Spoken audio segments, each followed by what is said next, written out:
Computer science is really about both sort of the technical side, but also how is computing impacting people. My research is focused on algorithmic auditing. What I'm really concerned about is the large-scale platforms that many of us interact with every day and trying to understand the ways in which they are impacting us. So we looked at e-commerce systems to look for instances of price discrimination and price steering, which we found. Ride-sharing services like Uber and Lyft and the surge pricing. The reason why this is hard is I don't have any privileged access to these systems. We're trying to reverse engineer these algorithms in a number of ways.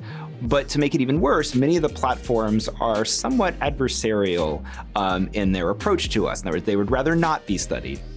We've looked at Facebook's advertising system. So to be able to run those Facebook experiments, we had to come up with a novel methodology. And essentially, we became a Facebook advertiser.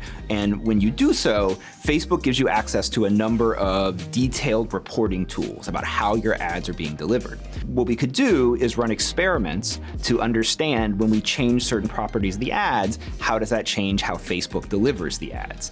So here's an example of a job ad that we ran for jobs in the lumber industry. Here's another example of a job that we ran in the janitorial industry. We ran them at the same time, to the same people, with the same budget. Everything was the same, except for the actual job we were advertising. The jobs in the lumber industry were delivered over 80% to white men, whereas the jobs in the janitorial industry were delivered over 65% to black women, even though that's not what we said we wanted. That was the choice of the algorithm, not us as the advertiser.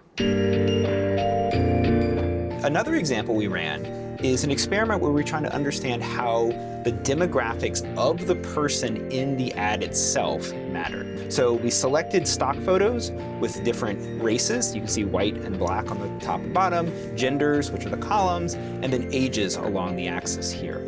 We found that ads that pictured black people were delivered disproportionately to black users by about 20%, whereas ads for women were delivered generally more to women, except for ads of young women, which were delivered mostly to old men. You can imagine why. This kind of work, I think academia is uniquely positioned to do this. It's naturally interdisciplinary, where we involve, experts from computer science and sociology and law and policy, but also it is squarely centered on trying to understand a real-world problem. It's motivated by the impact that these platforms are having. We're not pushing a particular policy agenda, but rather we're trying to make this information available to regulators, to lawmakers, and ultimately to society at large, so people can understand how these platforms are impacting them and whether it is time to add additional legal rules or regulations.